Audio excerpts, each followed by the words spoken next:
పూర్తి వివరాలకు చదవండి రేపటి అక్షర శిల్పం దినపత్రికలో.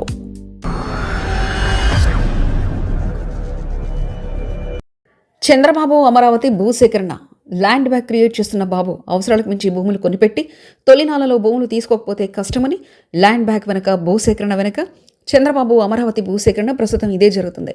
రాజధాని అని చెప్పుకునే అమరావతి నగరానికి ఇప్పటికీ ఓ రూపు లేదు. భారతదేశంలో రాజధాని లేని నగరంలో మొదటి ప్లేస్లో ఉంది ఆంధ్రప్రదేశ్ మాత్రమే. ఆంధ్రప్రదేశ్లో అమరావతి మాత్రమే రాజధానిని ఇప్పటికే కూటమిలో సీఎం చంద్రబాబు ప్రకటించారు. ప్రస్తుతం ఆంధ్రప్రదేశ్లోని అమరావతిలో భూసేకరణ పనులు మాత్రమే జరుగుతున్నాయి. ఎక్కడ కూడా నిర్మాణ వ్యవస్థ అనేది పూర్తిగా లేదు. అంటే ఇంకా భూసేకరణ దశలో మాత్రమే అమరావతి ఉంది. ఇక చంద్రబాబు నాయుడు అధికారంలోకి వచ్చిన తర్వాత ఒకలా రాకపోతే మరలా ఉంటారనేది అందరూ చెప్పే మాట.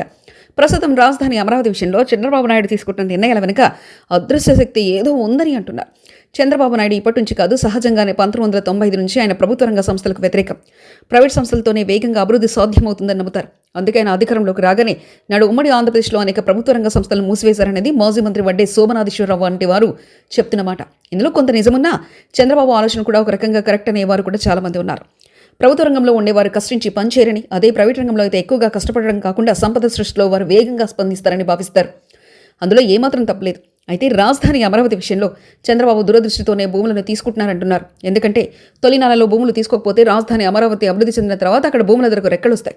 అప్పుడు రైతులు కూడా ఇచ్చేందుకు అంగీకరించారు. అందుకే ముందుగానే అవసరానికి మించి ఎక్కువ కొనుగోలు చేసి ప్రభుత్వం వద్ద ఉంచుకుంటే అది అభివృద్ధికి దోహదపడుతుందని భావిస్తున్నారు. తన ఆలోచనతో పవన్ కళ్యాణ్ ముందు ఉంచబట్టే ఆయన కూడా ఈ ప్రతిపాదనకు అంగీకరించారు.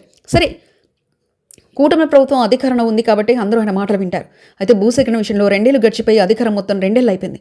అయితే తర్వాత 3 ఏళ్లలో అమరావతిని ఏ స్థాయి తీసుకొచ్చి నిలబెడతారనేది ఒక సంశయంగా మారుతుంది.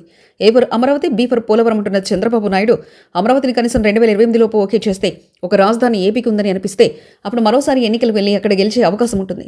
కానీ ప్రస్తుతం అయితే ఆ పరిస్థితి కనిపించడం లేదు. భూ సమీకరణలో భాగంగా తొలి దశలో 34,000 ఎకరాలు రైతుల నుంచి సేకరించిన, రెండో దశలో 16,666 ఎకరాలు తీసుకుంటున్నా, 3, 4 ఇలా అనేక దశల్లో భూసేకరణ ఉంటుందనేది ప్రభుత్వ వర్గాల అంచనా. రాజధాని అమరావతిలో నిర్మాణాలు పూర్తి కావడానికి ఇంకా 3 ఏళ్ల సమయం ఉంది. ఈ 3 ఏళ్లలో ఇంకొన్ని వేల ఎకరాలు సేకరించి ప్రభుత్వం వద్ద ఉంచుకుంటే భవిష్యత్తు ల్యాండ్ బ్యాంక్గా ఉపయోగపడుతుందని చంద్రబాబు అంచనా వేస్తున్నట్లు అధికారులు చెప్తున్నారు. అయితే అభివృద్ధి ఎక్కడ అని ప్రశ్నిస్తున్న వారికి ఇప్పుడు సమాధానం చెప్పాల్సిన పని లేదు. తన పని తాను చేసుకుపోయే పనిలో చంద్రబాబు ఉన్నారు. రాష్ట్ర ప్రయోజనాలు దృష్టిలో ఉంచుకొని భూ సమీకరణ అని చెప్తున్నారు. మొత్తం మీద చంద్రబాబు ఆలోచన కరెక్టే అయినా వాటిని ప్రజల్లోకి తీసుకెళ్లడంలో ప్రజాప్రతినిధులు విఫలమయ్యారనే వారు కూడా ఉన్నారు. మరిన్ని కథనాల కోసం సబ్స్క్రైబ్ చేసుకోండి మీ అక్షర శిల్పం.